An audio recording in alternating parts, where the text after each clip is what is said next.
반갑습니다. 부동산 전문 변호사 이승현 변호사입니다. 이번 시간에는 가계약금에 대한 처우에 관해서 알아보도록 하겠습니다.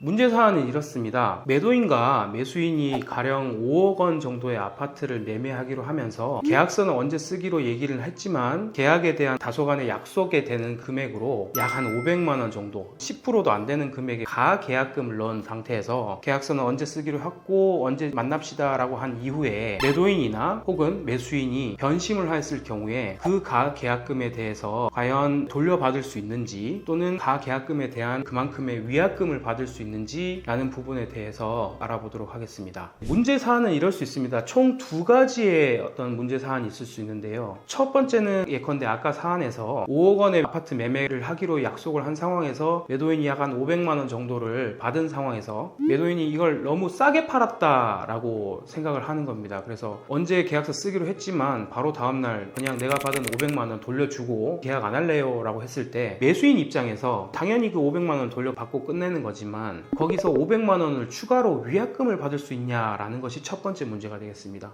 두 번째 문제는 매도인이 변심한 게 아니라 매수인이 변심한 경우입니다. 500만 원을 교부한 매수인이 가령 이 5억 원을 사기로 했던 아파트를 너무 비싸게 샀다고 생각하는 겁니다. 그런 경우에 이 매수인이 내가 500만 원 그냥 포기한다 이러면 모르겠는데 나 이거 지금 계약 안 할래요 그냥 500만 원 돌려주세요 라고 했을 때 이 매도인 입장에서 무슨 소리냐, 이 500만 원 당연히 너가 반칙을 했으니 뭘 취해야지 라고 할 수 있는지 그 두 가지 국면을 찾아보면 되겠습니다. 이 점에 관해서 법원은 어떻게 보는지 총 두 단계에 걸쳐서 쟁점을 보고 있습니다. 첫 번째는 그 가계약금을 주고받는 단계에서 이 계약이 과연 성립됐다고 볼 수 있는지 여부를 검토합니다. 즉, 이 계약이 성립됐다고 볼 수 없다면 이거는 주고받은 그 가계약금 자체는 계약 관계가 전혀 없는 상태에서 주고받은 금원이기 때문에 일종의 부당이득의 반환의 대상이 되는 것이죠. 계약 당사자가 아니라 서로 아예 모르는 남남 관계에서 일종의 송금이 착오로 된 관계하고 같다라고 보시면 될 것 같습니다. 법원은 이렇게 가계약금을 주고받은 상황에서 그 단계에서도 계약이 성립됐다고 볼 수 있는지 여부, 그렇게 본다고 했을 때 두 번째 보는 단계는 주고받는 가계약금에 대한 위약금의 약정이 있었는지 여부,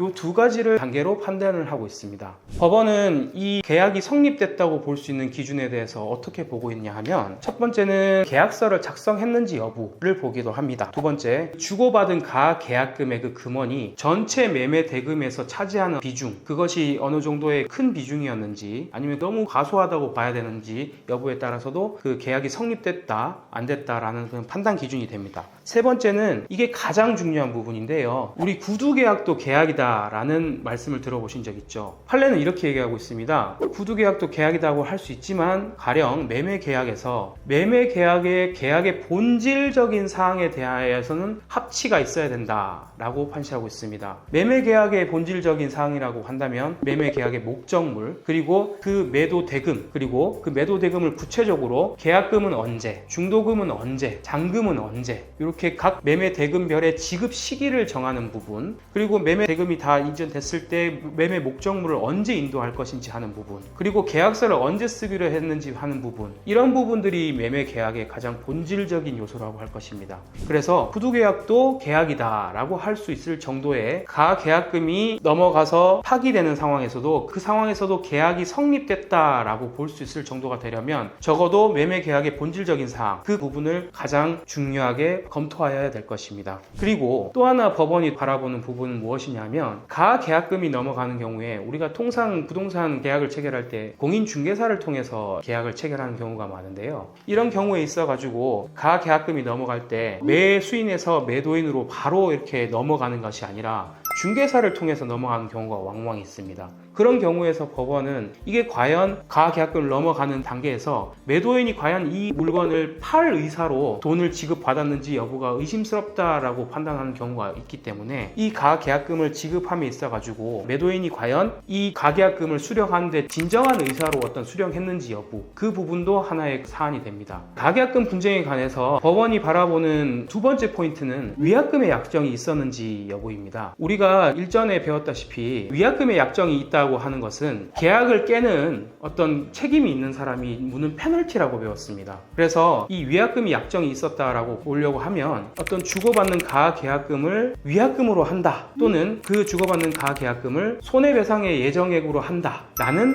특약이 있어야 된다는 것이죠. 우리가 일전에 배웠다시피 주고받는 어떤 가계약금을 매도인은 배액 상환하고 매수인은 그대로 포기하고 계약을 해지할 수 있다 라는 문구는 위약금의 특약이 아니라는 것을 반드시 주의하시기 바랍니다. 반드시 위약금의 특약이 있으려면 이 가계약금을 위약금으로 한다 라는 특별한 약정이 있어야지 위약금의 특약이 있다고 판단을 해주기 때문입니다. 관련해서 우리가 통상 부동산 거래 실무에서는 공인중개사님들의 중개행위를 통해서 계약을 체결하는 경우가 많습니다. 그래서 중개행위를 통해서 가계약금이 지급이 되는 경우가 많은데, 그런 경우에 공인중개사님들이 가계약금이 넘어가기 전에 매도자, 매수자 쌍방에게 어떤 특정한 문구를 담은 어느 정도 합의된 사항에 대해서 증거로 남기기 위한 어떤 문자가 넘어가는데요. 대략적으로 총 매매대금 얼마, 계약금 얼마, 중도금 얼마, 잔금 얼마, 각각 지급 시기는 언제, 그리고 이렇게 계약금 일부인 얼마를 송금함으로써 계약은 성립한다. 그리고 이 송금된 가계약금은 위약금으로 한다. 그리고 이 사항에 동의하시면 매도인께서는 가계약금 받을 계좌를 보내주시고 매수인께서는 해당 계좌로 송금하시기 바랍니다. 그리고 본 문자는 쌍방에게 발송이 되며 우리 계약서는 언제 쓰겠습니다 라는 내용이죠. 그런 문자가 오고 갔을 때 매매 계약이 성립되었다, 그리고 위약금이 약정이 있었다 라고 판단받기 위해서는 매도자, 매수자분께서 주의하셔야 할 때 문자를 보냄에 있어 가지고 이런 부분을 주의하시면 좋습니다.